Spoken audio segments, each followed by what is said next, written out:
P നരേന്ദ്രനാഥിന്റെ ബാലസാഹിത്യ കൃതികൾ. പറയിപെറ്റ പന്തിരുകുലം.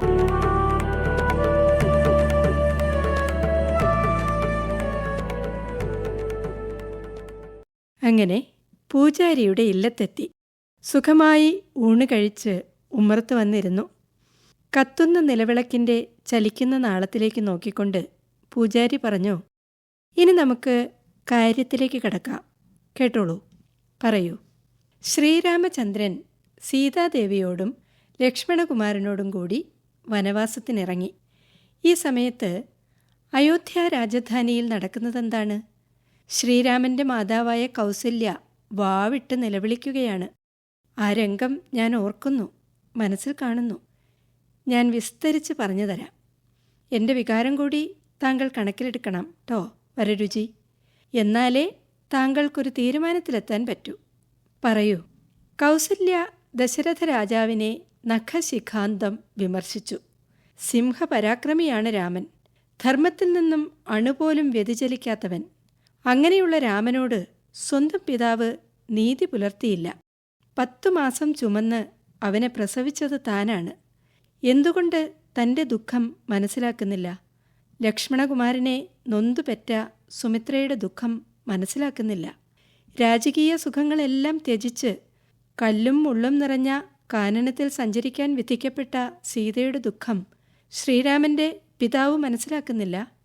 ഒരു സ്ത്രീക്ക് താങ്ങും തണലുമായുള്ളത് ഒന്നാമതായി സ്വന്തം ഭർത്താവാണ്, രണ്ടാമത് പുത്രൻ, മൂന്നാമത് ബന്ധുക്കൾ, നാലാമതായി യാതൊന്നുമില്ല. അങ്ങ് ദശരഥ മഹാരാജാവ് എന്നെ സംബന്ധിച്ചിടത്തോളം ഒന്നുമല്ലാതായി തീർന്നിരിക്കുന്നു. അവിടുന്ന് കാരണം ഞാൻ നശിച്ചു. കൗസല്യയുടെ വാക്ക് ശരം കണക്കെ ദശരഥൻ്റെ ഹൃദയത്തിൽ തറച്ചു.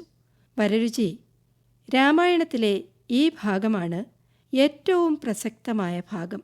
വരികൾ വേണമെങ്കിൽ ഞാൻ ചൊല്ലിത്തരാം. വേണ്ട വേണ്ട, രാമായണത്തിലെ പ്രധാന ശ്ലോകം ഇതിലില്ല. അങ്ങേക്ക് തെറ്റിപ്പോയി പൂജാരി. വരരുചി പെട്ടെന്ന് എഴുന്നേറ്റു. എന്താണ് താങ്കൾ എഴുന്നേറ്റത്? ഞാൻ പോകുന്നു. ഈ രാത്രിയിലോ? വരരുചി, അങ്ങേക്ക് ഭ്രാന്തുണ്ടോ? ഭ്രാന്തില്ല, അതുകൊണ്ടാണ് ഇപ്പോൾ തന്നെ പോകുന്നത്. നമസ്കാരം. വരരുചി ഭാണ്ഡം കയ്യിലെടുത്തു. പുറത്ത് ഇരുട്ട് കട്ട പിടിച്ചിരുന്നു. ഒരു തണുത്ത കാറ്റ് വീശുന്നുണ്ടായിരുന്നു. വരരുചി ആ അന്ധകാരത്തിലേക്ക് കുതിച്ചു.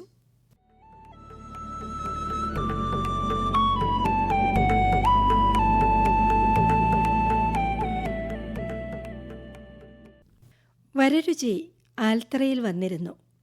ഭാണ്ഡത്തിലുള്ള രാമായണ ഗ്രന്ഥം പുറത്തെടുത്തു. ആ അന്ധകാരത്തിൽ ഭാണ്ഡം പോലും കണ്ണുകൊണ്ട് തിരിച്ചറിയാൻ വിഷമമായിരിക്കുന്നു. എന്നിട്ട് വേണ്ടേ വായിക്കാൻ? അല്ലെങ്കിൽ തന്നെ എന്തിനു വായിക്കണം? രാമായണം മുഴുവൻ തനിക്ക് ഹൃദയസ്ഥമാണ്. ഓരോ വരിയും ഓർമ്മയിലുണ്ട്.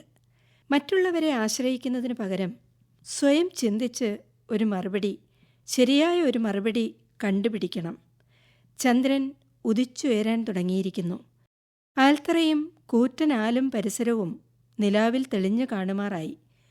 കുളിർക്കാറ്റിൽ ആലിൻ്റെ ഇലകൾ ശബ്ദമുണ്ടാക്കി. സമീപത്തുള്ള കുളത്തിൽ നിന്ന് കുളക്കോഴികളുടെ ശബ്ദം കേട്ടു. പി നരേന്ദ്രനാഥിന്റെ ബാലസാഹിത്യ കൃതികൾ വായിച്ചത് പ്രീതി.